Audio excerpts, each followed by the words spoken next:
Apostol, mula ng binyagan ni San Juan Bautista, si Jesucristo, hanggang sa inakyat siya sa kalangitan.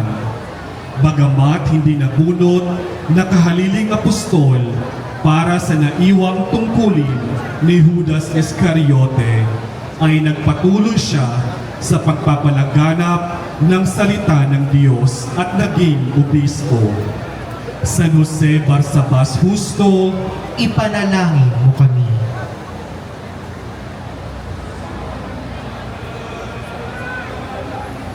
Ikalawang bahagi, mga kababaihang disipulo at tagasunod ng Panginoong Yesukristo. Disipulong Susana, isa sa mga kababaihang disipulo na binanggit ni San Lucas Evangelista. Hindi matatawaran ang kanyang pakikibahagi sa mga gawain ni Jesus, bagamat wala sa hanay ng mga santa. Siya'y nagkaroon ng isang malubhang karamdaman na pinagaling ng Panginoon. Dahil sa gaganapang ito'y ibinigay niya ang kanyang kayamanan para sa pangangailangan ni Jesus at ng mga apostol. Disipulong Susana, kalingain mo kami. Santa Marta, kapatid ni San Lazaro at Santa Maria ng Betania, napawang mabuting kaibigan ni Jesus. Sa kanilang tahanan ay madalas tumuloy ang Panginoon, kung saan siya ay minsan pinagsabihan ng, "Marta, Marta, naliligalig ka at abalang-abala sa maraming bagay." At hinikayat ni Jesus na kanyang tularan ang kapatid na makinig sa kanya. Siya ay naging masugid na disipulo. Santa Marta ng Betania, ipanalangin mo kami.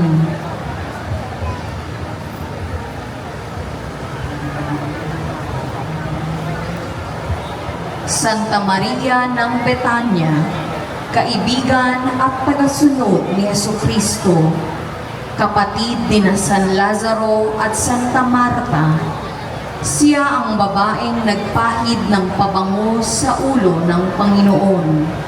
Kasunod noon ay binuhusan niya ng pabangong nardo ang mga paa ni Jesus at pinahiran gamit ang kanyang buhok.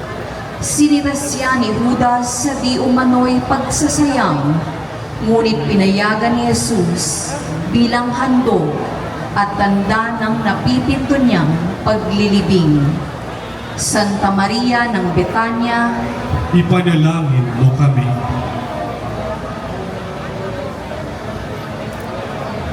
Santa Maria ni Juan Marcos, ina ni San Marcos Evangelista, na kilala rin bilang Juan Marcos.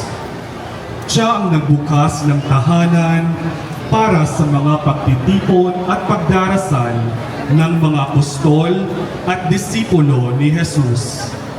Ayon sa tradisyon, ang huling hapunan at Pentecostes ay naganap sa kanyang tahanan, kasama ang tagapaglingkod na si Roda. Sila ay nagsilbi kay Jesus habang nanirahan sa Jerusalem. Santa Maria ni Juan Marcos, ipanalangin mo kami. Santa Juana Nicusa, asawa ng mataas na opisyal at katiwala ni Haring Herodes. Siya ay kasama ni na Susana at Santa Maria Magdalena na pinagaling ni Jesucristo noong nagkasakit dahil sa masasamang espiritu. Ibinahagi niya ang kanyang yaman para tumustos sa mga kailangan ng Panginoon at mga apostol sa ministeryo, kabilang sa mga saksi ng pagkamatay hanggang sa muling pagkabuhay. Santa Juana Nicusa, ipanalangin mo kami.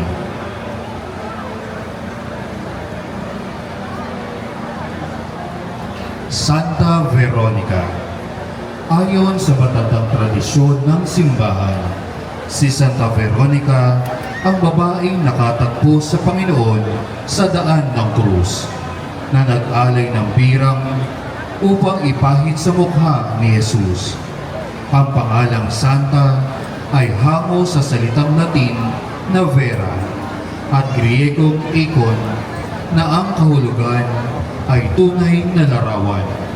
Sinasabi ng mga piling lathala na ang tunay niyang pangalan ay Serafia, asawa ni Sirach. Santa Veronica, Ipanalangin mo kami.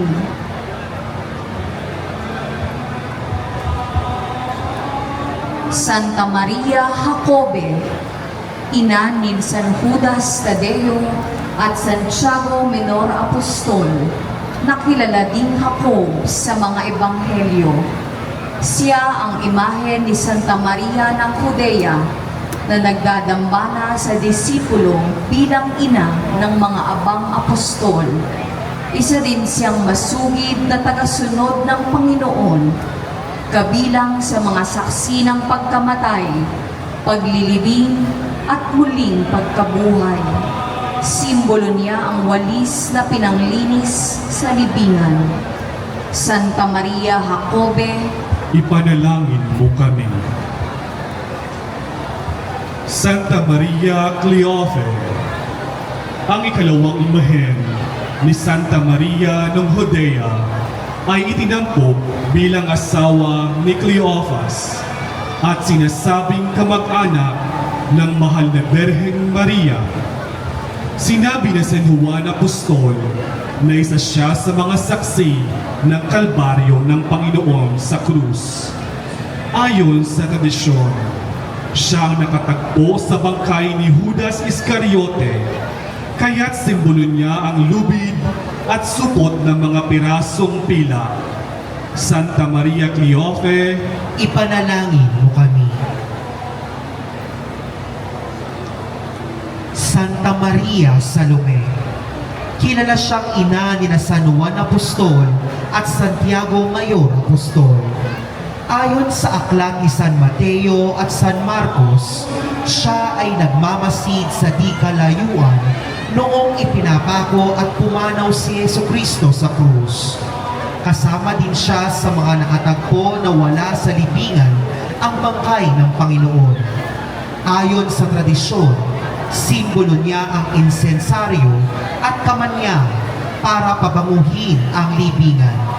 Santa Maria Salome, ipanalangin mo kami.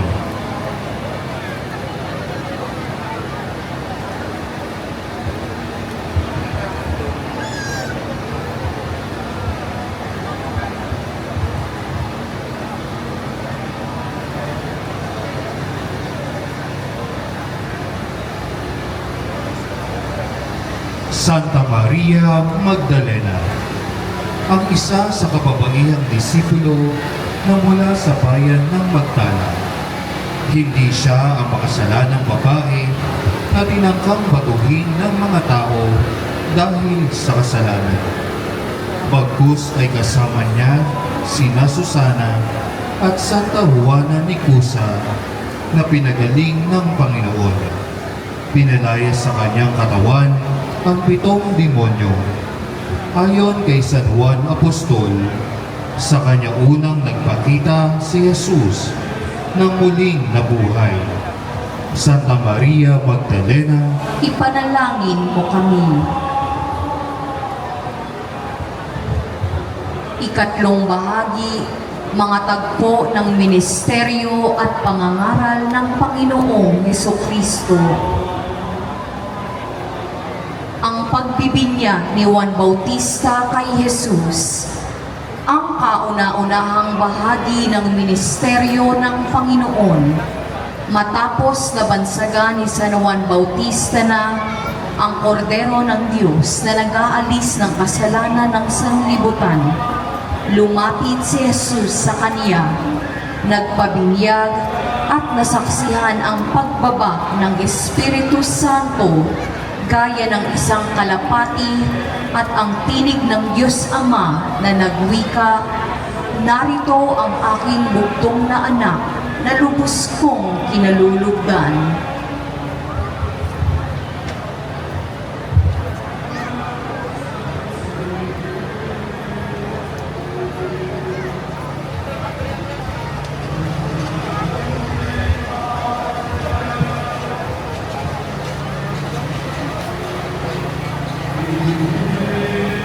Ang panunukso kay Jesus. Ang Ebanghelyo tuwing unang linggo ng Kwaresma. Si Jesus ay tinukso ng Diablo na sinisimbolo ng ahas. Sumagot si Jesus at sinabi, "Nasusulat, hindi lamang sa tinapay na bubuhay ang tao, kundi sa bawat salitang namumutawi sa bibig ng Diyos." Nang magkagayon, sinabi din niya, "Lumayo ka, Satanas, sapagkat nasusulat, sambahin mo ang Panginoon mong Diyos at siya lamang ang iyong paglilingkuran."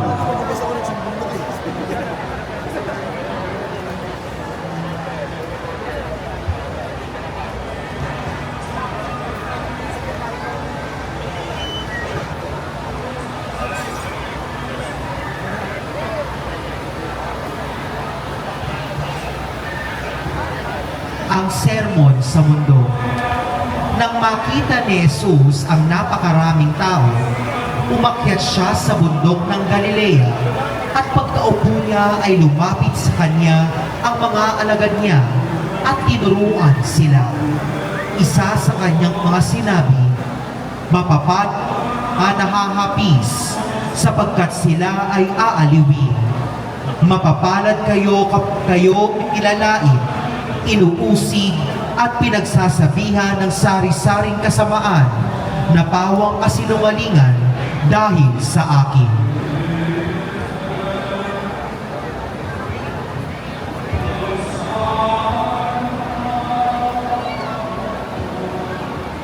La Bukación. Pagtawag ni Jesus kay San Mateo.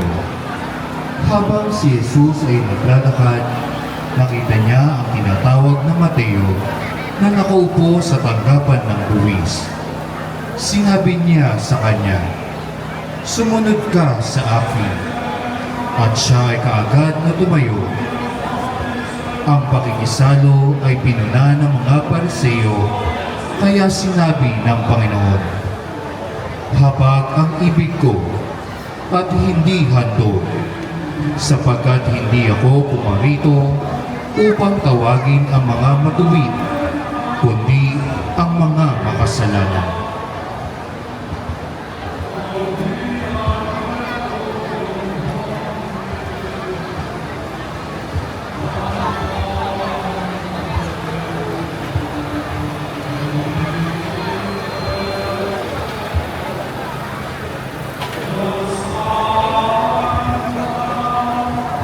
Ang kasalan sa Kana. Inanyayahan ang Panginoon at kanyang mga apostol sa isang kasalan sa Kana ng Galilea. Naroon din ang mahal na birhen. Nang magkulang ang alak, ay sinabi agad ito ng ina ni Jesus sa kanya. Doon ay pinapuno ng tubig ang 6 na kapayang bato na naglalaman ang bawat isa ng 2 o 3 bangang tubig. Ang laman ay himalang naging alak. Ito ang kauna-unahang himala.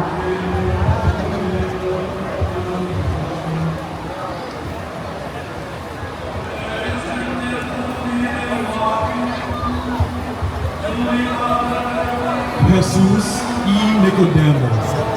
Ang lihim na pag-uusap. Isang gabi ay pumunta ang pariseyong Nicodemo kay Jesus. Siya ay pinuno ng mga Hudyo na naniniwala sa Panginoon. Sa kanya ipinahayag ang katagang, gayon na lamang ang pag-ibig ng Diyos sa sanlibutan, kung kaya't ibinigay niya ang kanyang buktong na anak upang ang sinumang manampalataya sa kanya ay hindi mamatay, bagkus ay mabubuhay ng walang hanggan.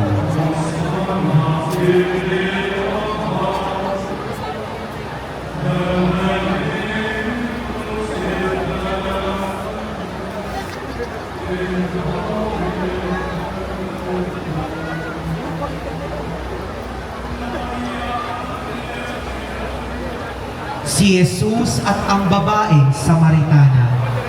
Umalis si Jesus sa Judea at muling bumalik sa Galilea dahil nabalitaan ng mga Pariseo ang kanyang ginagawa. Dumaan siya sa Samaria at sa balon ni Jacob at nakatagpo ang isang babaeng Samaritana. Sa kanya ay sinabi, "Ang bawat uminom ng tubig na ito ay muling mauuhaw. Subalit ang sinumang umiinom ng tubig na aking ibibigay ay hindi na mauuhaw magpakailanman."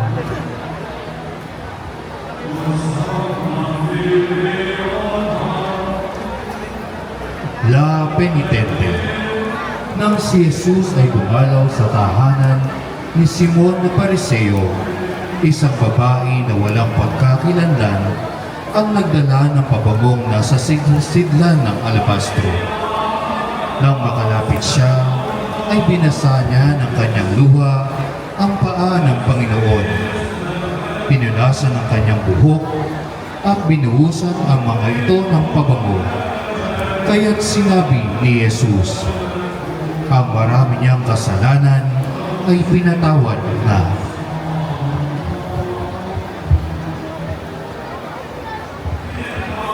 Pagsagip ni Jesucristo kay Pedro.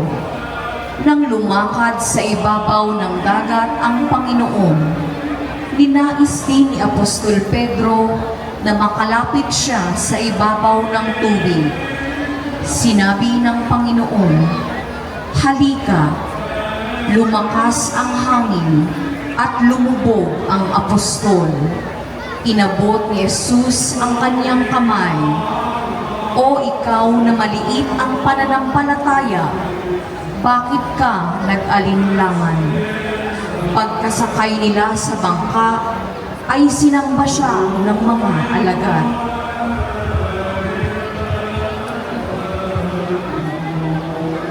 Ang pagpapakain ni Jesus sa marami. Nang pumanaw si Juan Bautista, ay umalis si Jesus sa Judea.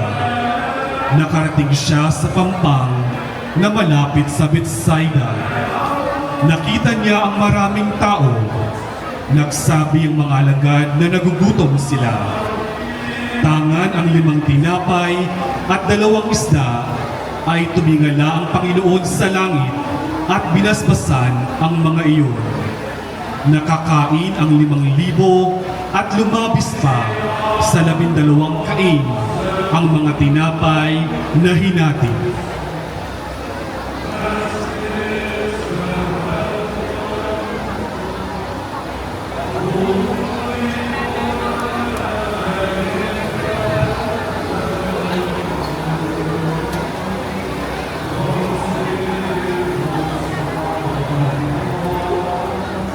The Transfiguration, ang pagbabagong anyo ni Jesus. Isang gabi ay isinama ni Jesus sina Pedro, Santiago at si San Juan sa bundok Tabor. Doon ay nagliwanag ang kanyang mukha gaya ng araw. Pumuti ang mga damit na parang ilaw. Nagpakita din sina Moises at Elias na nakikipag-usap sa kanya. Kasunod noon ay isang maliwanag na ulap ang nagsabing, "Ito ang minamahal kong anak, sa kanya ako'y lubos na nalulugod, makinig kayo sa kanya." Ang pagpapagaling ni Jesus sa taong ipinanganak na bulag. Nakita ng Panginoon ang isang lalaking bulag mula pa sa kanyang pagsilang. Tinanong siya ng kanyang mga alagad, "Guro, sino ang nagkasala? Ang taong ito o ang kanyang mga magulang? Kaya siya'y ipinanganak na bulag?" Sumagot si Jesus, "Hindi dahil sa ang taong ito'y nagkasala o ang kanyang mga magulang man, kundi upang mahayag sa kanya ang mga gawa ng Diyos."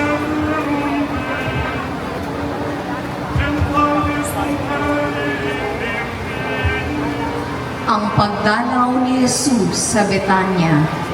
Sa pagpapatuloy ng paglalakad ni Jesus, pumasok siya sa Betanya.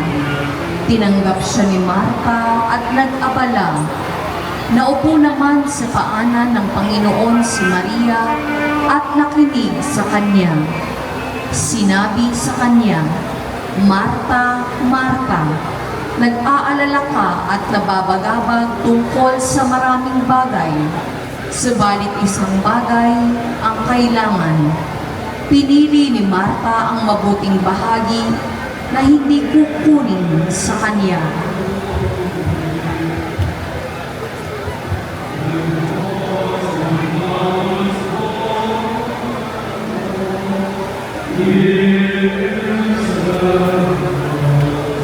Ang mabuting pastol, ang tagpo ng pangangaral sa nawala at natagpuang tupa ay isinasalaysay ni San Lucas Evangelista. Nang lumapit ang mga maniningil ng buwis sa kanya upang makinig, sinabi ni Jesus ang talinghagang ito, "May 100 tupa at nawala ang isa. Hanapin ang nawawalang tupa. Makigalak sapagkat natagpuan ang nawalang tupa. Magkakaroon ng kagalakan sa langit sa isang makasalanang nagsisi."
Inihayag ni Jesus ang sarili kay Marta.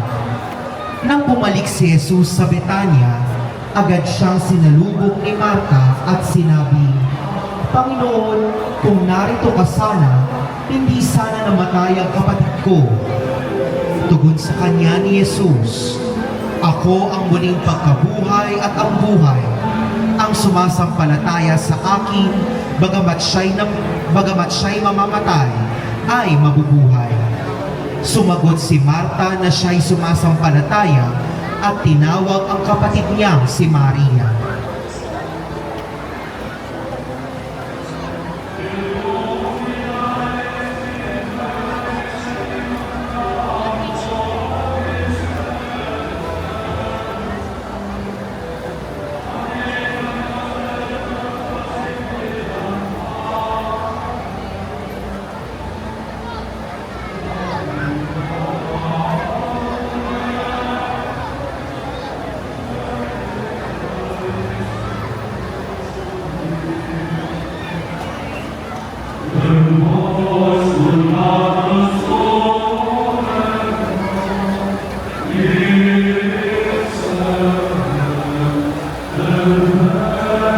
Binuhay ni Jesus si Lazaro. Si Jesus ay lubhang nabagabag nang malaman ng pagpanaw ni Lazaro. Agad siyang pumunta sa libingan at tinatanggal niya ang bato.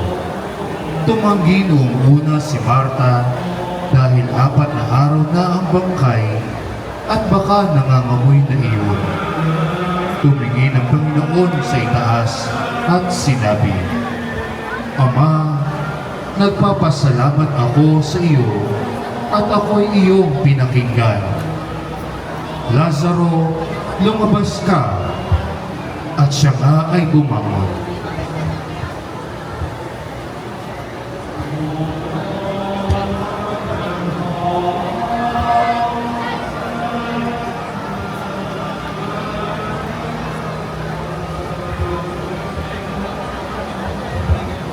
Ang pagpapahid ng pabango ni Maria ng Betanya.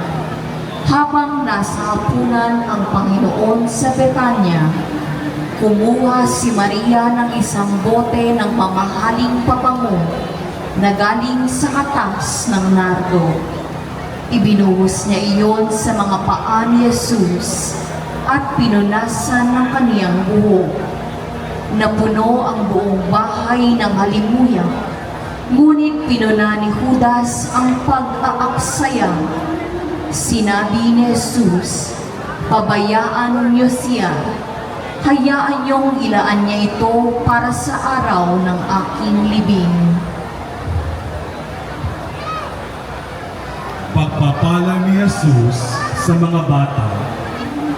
Dinadala ng mga tao sa Panginoon ang maliliit na bata, ngunit sinaway sila ng mga apostol.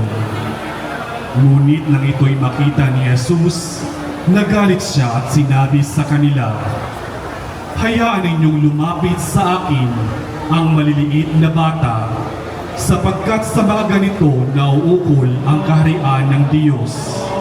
Ang sinumang hindi tumanggap sa kaharian ng Diyos na tulad sa isang maliit na bata ay hindi makakapasok doon." At kanya silang binasbasan.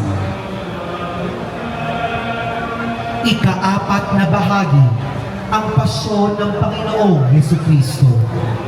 Ang pagtangis ni Jesus sa Jerusalem. At sinabi sa Ebanghelyo ni San Lucas, nang malapit na si Jesus sa Jerusalem at natatanaw na niya ang lungsod, ito'y kanyang tinangisan. Sinabi niya, "Kung nalalaman mo lamang sa araw na ito kung ano ang makakapagdulot sa iyo ng kapayapaan, ngunit ito'y lingid ngayon sa iyong paningin." Sinabi din ng Panginoon na darating ang araw na magkakampo sa paligid ang mga kaaway.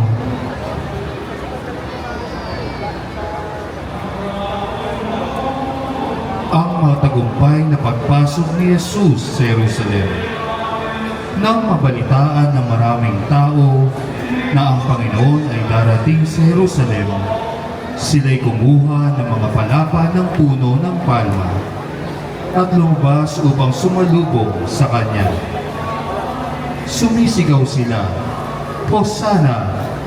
Mapalad siya na dumarating sa pangalan ng Panginoon, ang Hari ng Israel." Nakakita si Jesus ng isang batang asno at sumakay siya roon, gaya ng nasusulat.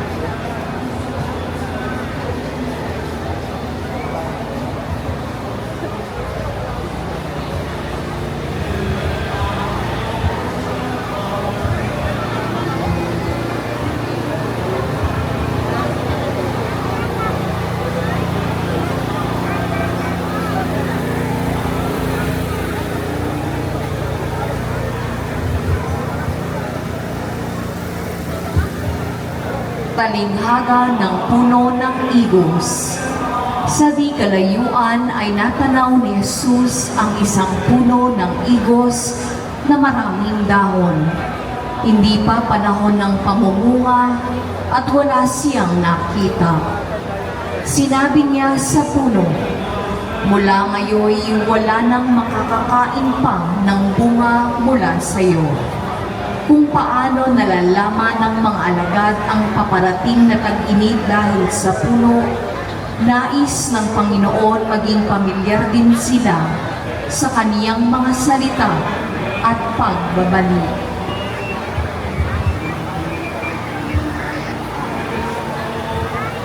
Si Jesus ay hinanap ng mga Griego. Ilan sa mga Griego ay umahon sa dako ni Jesucristo. lumapit sila kay San Felipe at sinabing nais makita ang Panginoon. Kagad naman siyang lumapit kay San Andres. Tinugon sila ni Jesucristo at sinabing, dumating na ang oras upang maluwalhati ang anak ng tao. Katotohanang sinasabi ko sa inyo, kapag ako ay may taas na mula sa lupa, ay ilalapit ko ang lahat ng tao sa akin.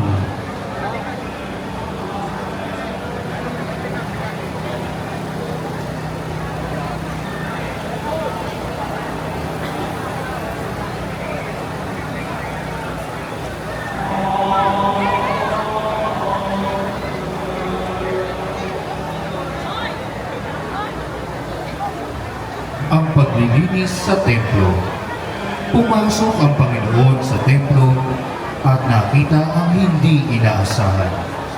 Kagad niyang itinaboy ang lahat ng nagtitinda at namimili sa templo. Binaliktad niya ang mga mesa ng mga namamalit ng salapi at ang mga upuan ng mga nagtitinda ng kalapati. Sinabi ni Jesucristo sa kanila, nasusulat, ang aking bahay ay tatawaging bahay panalangin. Ngunit ginagawa ninyo itong yungib ng mga magnanakaw.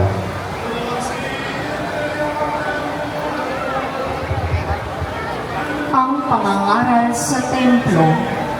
Pagpasok niya sa templo ay una siya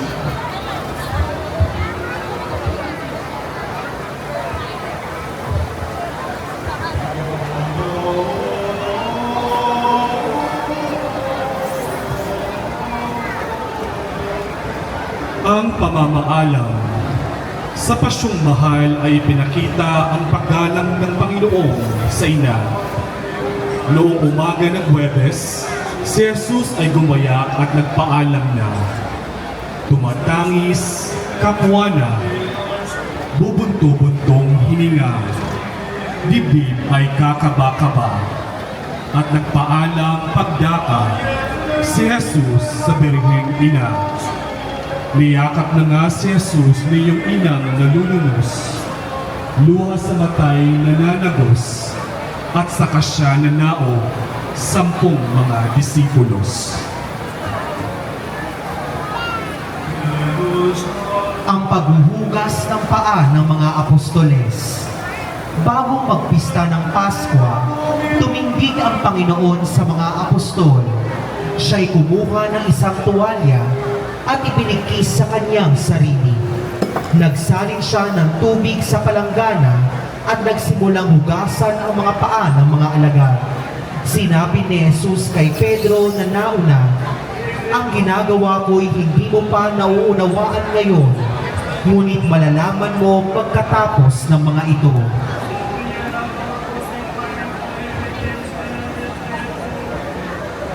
Ang huling hapunan. Bilang paggunita sa pista ng Paskwa, ayon sa batas ni Moises at sa kagustuhan ng Panginoon, may itatag ang sakramento ng banal na Eucharistia. Naghapunan siya kasama ang mga apostol.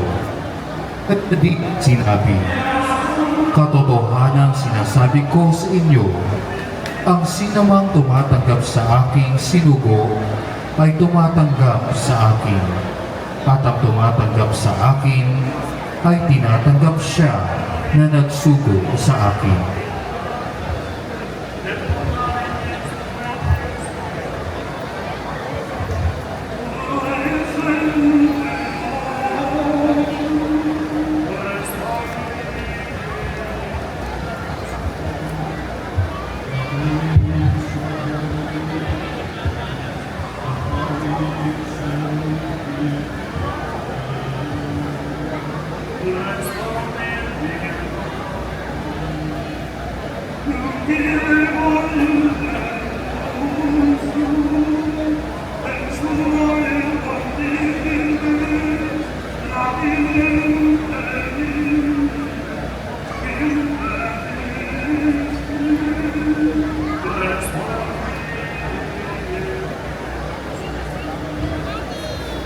Ang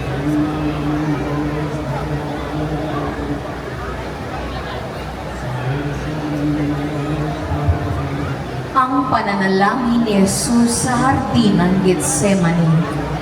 Sa bundok ng Olibo, kasama sina Pedro, Tiago at Juan, na puno ng pagkabagabang ang Panginoon. Nagpawis ng dugo habang nakatulog naman ang mga alagad, at siya'y nagwika, "Ama, kung maaaring ilayo mo sa akin ang kalis na ito, gayunpaman, huwag ang kalooban ko, kundi ang kalooban mo ang masunod." Pagkatapos nito, pinalakas ng isang anghel ang kaniyang kalooban.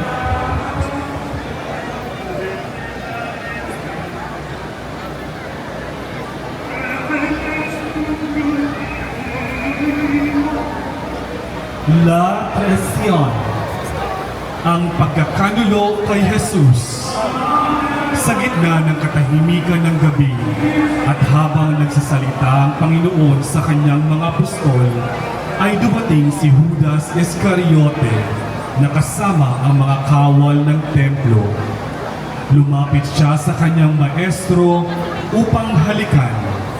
Sinabi ng Panginoon sa kanya, "Judas, sa pamamagitan ba ng halik ay pagkakanulo mo ang anak ng tao? Hindi nanlaban si Jesucristo at nagpaubaya."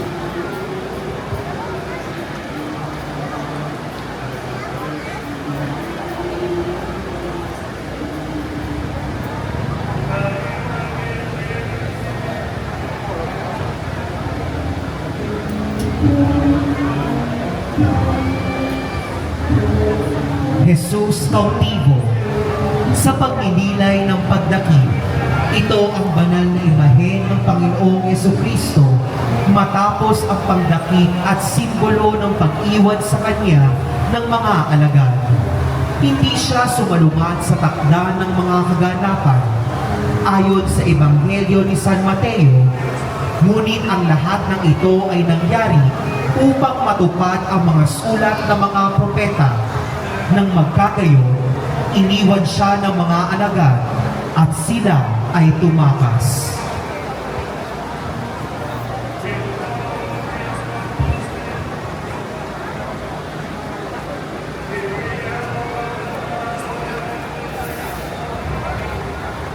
Jesus ante Anas.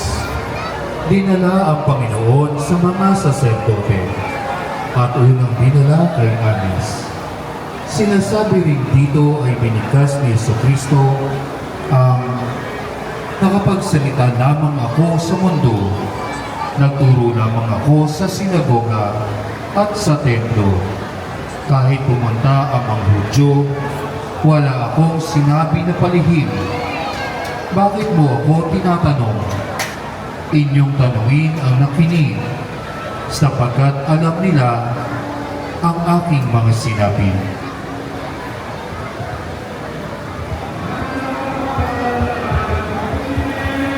Jesus ante Caifás.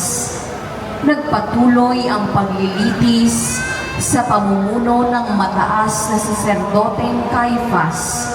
Sumagot si Jesucristo, "Tunay nga ang sinabi mo. Mula ngayon, makikita ninyo ang anak ng tao na nakaupo sa kanan ng may kapal at darating mula sa mga ulap ng kalangitan."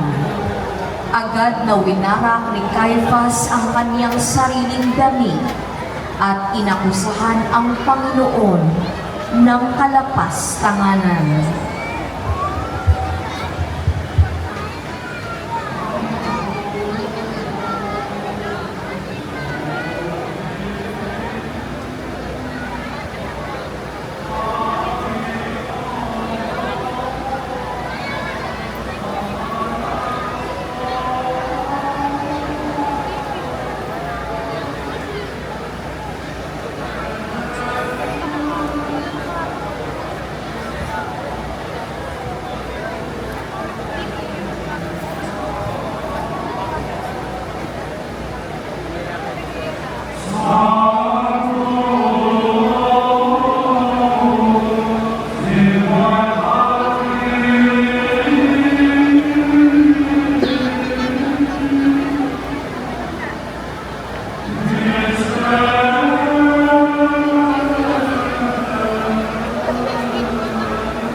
Pangalawa, makatlong ulit itinatwa ni Apostol Pedro ang Panginoon.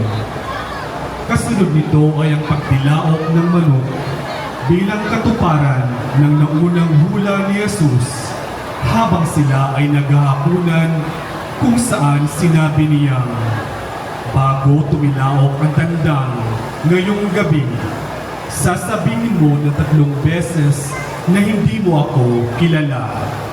Nang maganap nga iyon, napatakbo ang abang disipulo at lumuha ng may puot at pagsisisi.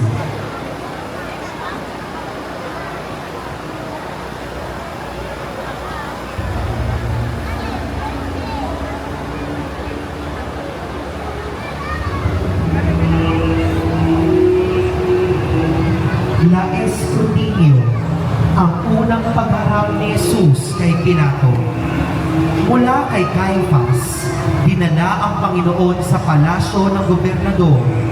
Pinapasok siya sa loob at tinanong ni Pilato, "Ikaw nga ba ang hari ng mga Hudyo?" Sumagot si Jesus, "Ikaw na ang nagsabi." Pero hindi siya sumagot sa mga paratang na mga namamahalang pari.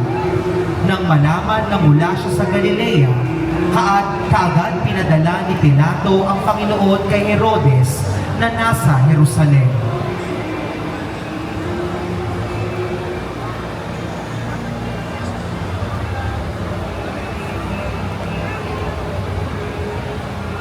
Ang pagharap ni Jesus kay Herodes. Kapag kuwan ay iniharap ang Panginoon sa sala ni Herodes, tuwang-tuwa ang hari na makita si Jesus sapagkat matagal na niya itong inaasam. Siya'y umaasang makakakita ng ilang himalang ginawa niya. Marami siyang itinanong sa Panginoon, ngunit hindi ito sumagot kahit minsan. Siya'y hinangak at tinuya ni Herodes at pinabalik na lamang kay Pilato dahil doon siya gumawa ng gulo.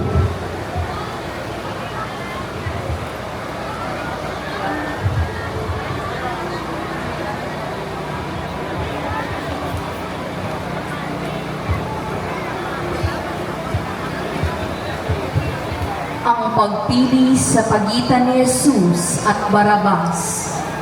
Tuwing araw ng paggunita ay kinakailangang may isang palalayain. Ngunit ang mga tao ay sabay-sabay na sumigaw at sinabi nilang, "Ipapatay mo ang taong ito at palayain sa amin si Barabas." Nang makita ni Pilato na wala na siyang magagawa at ang mga tao ay nagsimula ng magkagulo, pinalaya ang tulisang Barabas. Si Jesucristo naman ay kanyang pinahagupit sa mga kawan.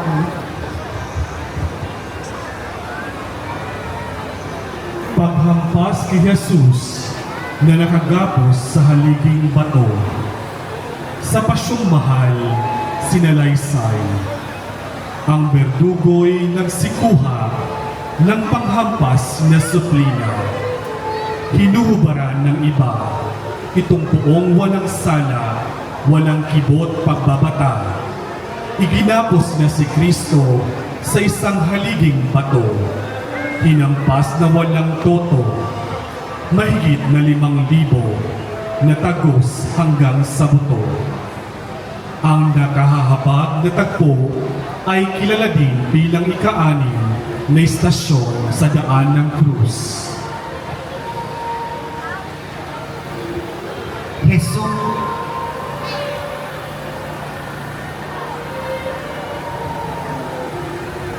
Jesus desmayado. Ang pagkalugmok ng Panginoon sa sahig ay sadyang nakahahabag at katawan niya ay nanlupaypay.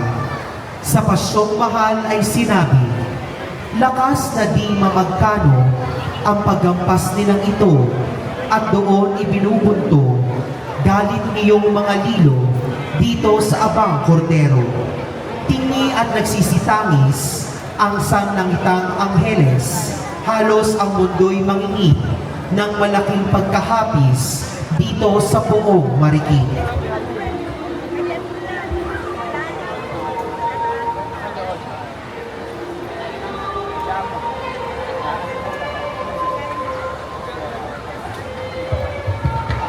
Ang pagpuputong ng koronang tinig kay Jesus.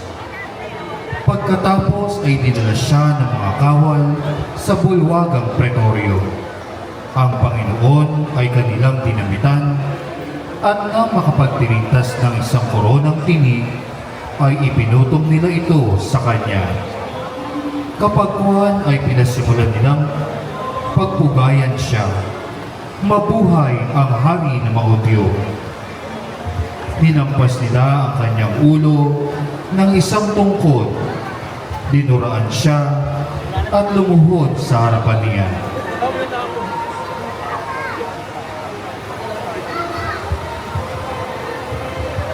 Eke homo.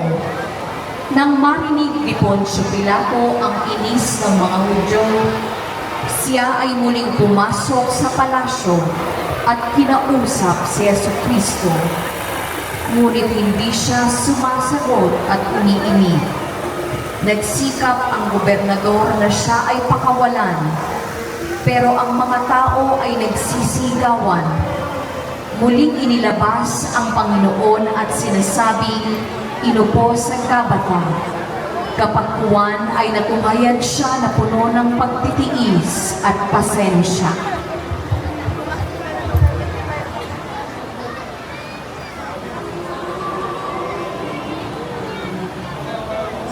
Paghatol ni Pilato kay Jesus. Nang mag-ika-anim na oras, muling nilabas ni Pilato si Jesus at sinabi sa mga Hudyo, "Narito ang inyong hari." Sila'y nagsigawan. Nais nilang ilayo ang Panginoon at ipako siya sa krus. Sinabi ni Pilato, "Ipapako ko ba sa krus ang inyong hari?"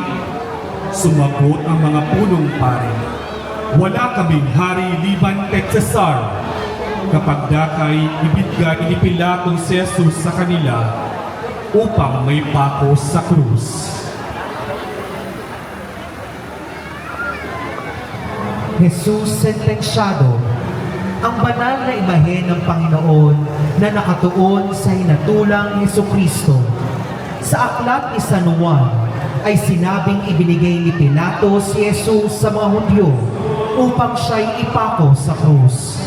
Kapagkuhan sa pasyong mahal ay winika ni Pilato, ang hatol ko at sentensya ukol sa kanyang sala ay sa krus nga iparipa, ipako kapag kara, 2 kamay at paa, at veredikto ay kanyang tinanggap.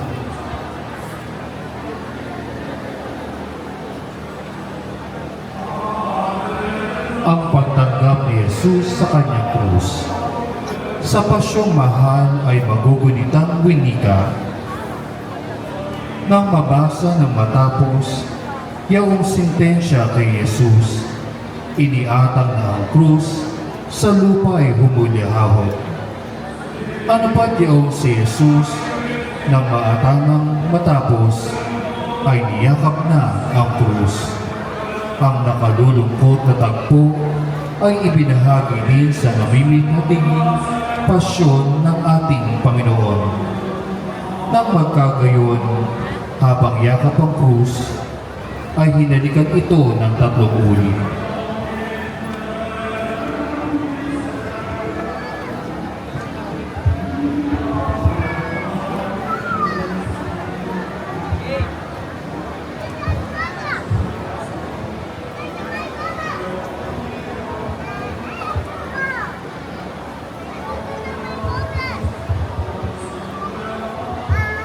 Nuestro Padre Jesus Nazareno.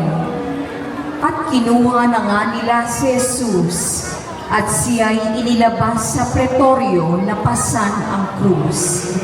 Ang lakad ay patungo sa tinatawag na Pook ng Bungo na sa wikang Hebreo ay Golgota. Sa pasyong mahal ay winika. Ang totoong kahabaan niyong krus na pinasan, 15 talampakan, at 7 naman ang bilang ng paripa at pahalang. Krus na yaoy mabigat, labis na nagkakaapat, lumulubog sa balikat at lalo pang nakaragdag ang sala ng taong lahat. Nuestro Padre Jesus Nazareno, maawa ka sa amin.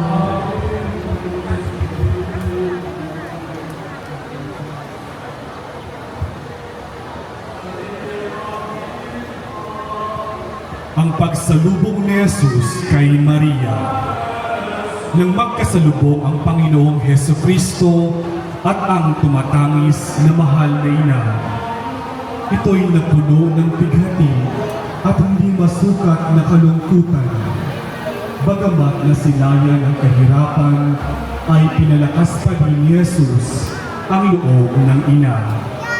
Winika niya sa pasyong mahal ay, ang mata mo inang mahal, sa akin ay isilay sa ganitong kahirapan upang din siya'y igaan nitong mabigat kong pasan.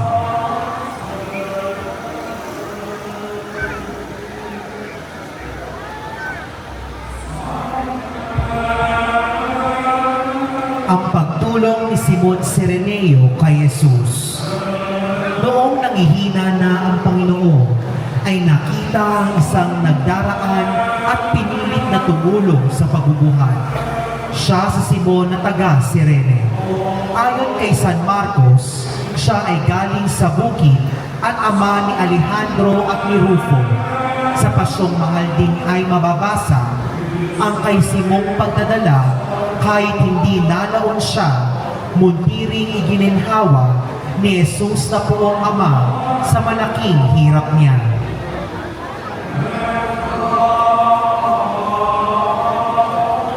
Ang pagpapahid ni Veronica sa mukha ni Jesus. Ayon sa tradisyon, dumating ang pagkakataon na napuno ng dumi, pawis, at dugo ang mukha ni Jesus.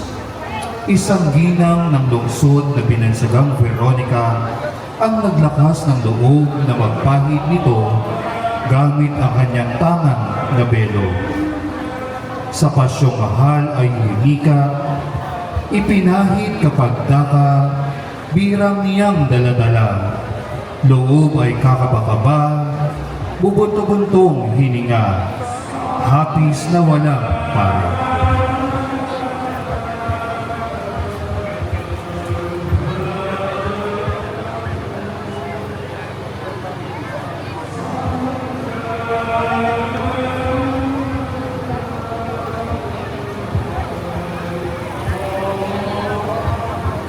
Nasa lubong ni Jesus ang mga kababaihan ng Jerusalem at ang Panginoon ay sinundan ng napakaraming tao at ng mga babaeng nagdadalamhati at nag-iiyakan para sa Kanya. Subalit humarap sa kanila ang Panginoon at sinabi, "Mga anak na babae ng Jerusalem, huwag ninyo akong iyakan, kundi iyakan ninyo ang inyong mga sarili at ang inyong mga anak. Ang tagpong ito ay ang ikasyam na estasyon sa daan ng krus." Paghuhubad kay Jesus, nagarating na ni Jesus ang bundok ng Kalbaryo. Siya ay hinubaran ng damit ng mga sundalong Romano. Sa pasyong mahal ay isinalaysay ang mahapding tagpo, at dito nga sa paghubad niyong damit ng Mesiyas ay nabaguhan ng antak sa di kawasang hirap sa pagpaknit nga sugat. Ang paghubad kay Jesus ang ikasampung istasyon ng tradisyonal na Via Crucis. Jesus de las Penas, tigib na matinding hapdi ng mga sugat, sa pasyong mahal ay sinabi, itong korderong marikit, walang kibot, walang inik, nagbabata, nagtitiis. Kasunod nito, isinaad sa namimighating pasyon ng Panginoon na siya ay malupit na ibinagsak habang tinutuya ng makapangyarihang hari, iahanda namin ng iyong trono. Kapagkuan, inilagay ni Jesucristo ang kanyang sarili sa krus.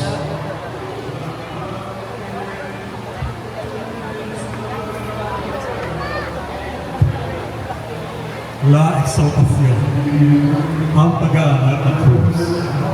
Nang mailapat na ang Panginoong Jesucristo sa krus, ay kaagad pinagda ang pagtatayo. Nang nagulita sa pasyong mahal, ay sinabi, ay ano'y sa mairaos ang pagpapako kay Jesus, ay ang mga lilong loob, ibinahon na ang krus at kanilang ipigulos. Sila ay may ilang hukay, kanilang pakitirikan. Ang krus ay iniumang at kinadjot sa pagkuhan sa kabiglang pinitiwan.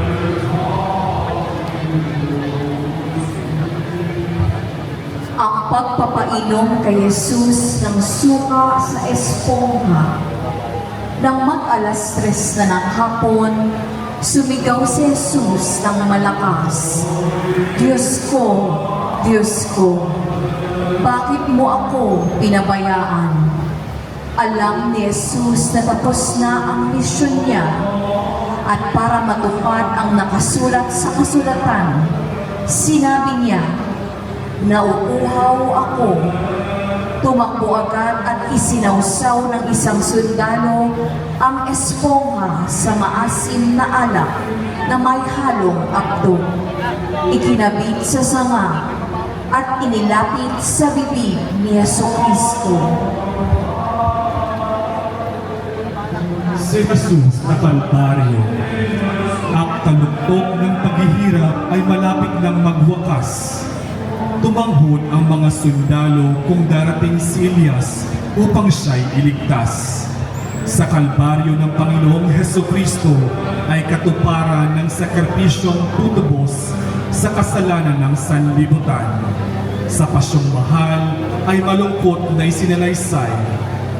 Laking sakit at darita, hirap na walang kamukha, at nalusak alipa, consumatum este ang wika.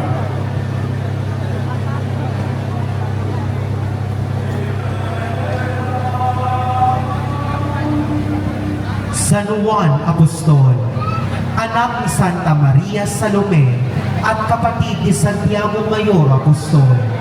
Siya ang alagad na tinaguriang pinakamamahal at kinalulugdang alagad ng Panginoon. Sa pasyon ni Jesucristo ay siya ang bukod-tanging apostol na hindi nagtago. Nanatili din siya sa paanan ng krus kasama ang mahal na Birhen. Sa kanya inihabili ng Panginoon ang mahal na ina bago siya malagutan ng hininga. San Juan Apostol, Ipadalangin mo kami.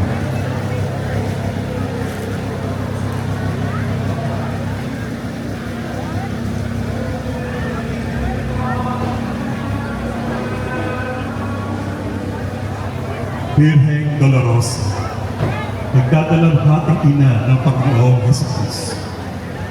Sa panahong ito ay naginap na ang dalawa sa 7 hapis na mahal na Birhen. Ang kanyang masilayan si Jesus, nabuhat ang krus at ang pagpapako dito. Tunay na masakit sa isa't ina ganitong mga tagpo. Laking sakit at dusa, puso ng inay ng lulumo ay natunaw.